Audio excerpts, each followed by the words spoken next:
Everybody, Garen here from Geek Made Design. We get quite a few questions when folks look at our social page and our website around holders that we have that you can configure.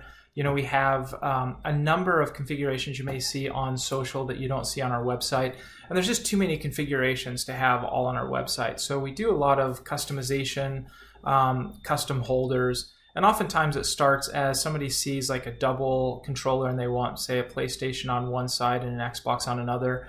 And, you know, on our webpage, we just don't have the flexibility of being able to have an advanced configuration tool like that.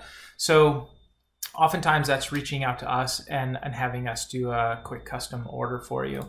And you'll notice if you look on our social page, we have all sorts of different configurations that you may or may not see on our website. So I wanted to jump over to our, we use Fusion 360 to do all of our design work.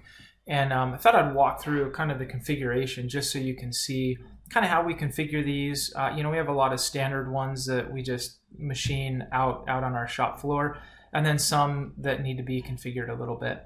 So when we go into our single holders like this, it may be that somebody wants a rim.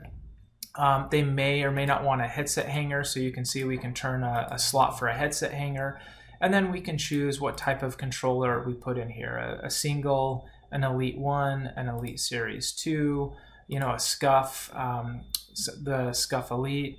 So, you know, the Elite 2 with a charging spot, you know, all different types of configurations. So, you know, we can set those up, and these are all set up kind of as blocks that we can just snap them together and make even bigger, different type of configurations.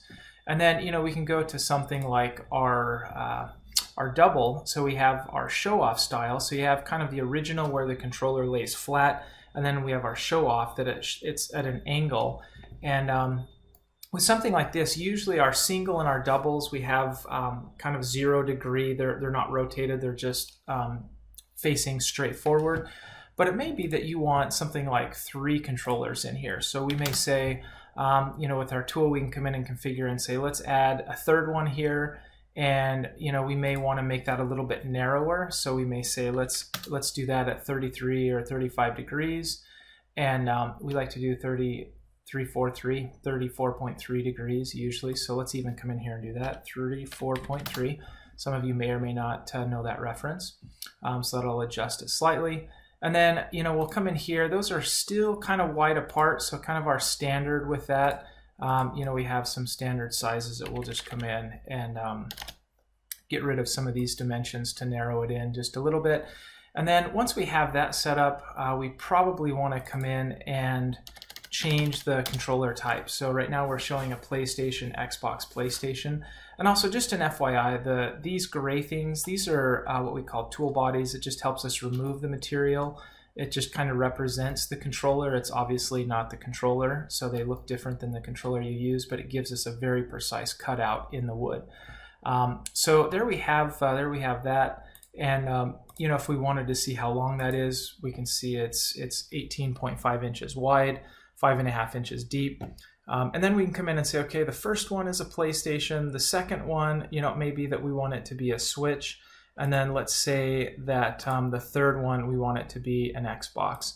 So, you know, if we get customers that want specific controllers in specific orders, so we could go in and set that up with all of those in a particular order. And then from there, we send it out to the shop to get machined. You know, all the tool pathing and everything is nice, clean, and precise. In fact, real quick, let's just come in.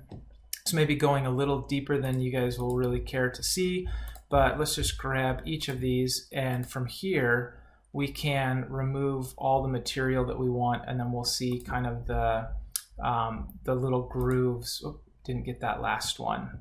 Let's do that one more time. And you'll see the little grooves of each of these, and they look a little bit different, each of them, from the Xbox to the PlayStation to the Switch. You know, we even have a Duke that's you know, pretty big, puts a pretty big hole in there. But let's just remove each of the controllers, and you can see that each of them is quite different. So the PlayStation's a bit more round, The Switch and the Xbox are kind of similar, but a little bit different shape. But at any rate, you know, they fit absolutely like a glove in here, and we can really configure those kind of to your desire. So, you know, again, you know, take a look at our social, take a look at our website.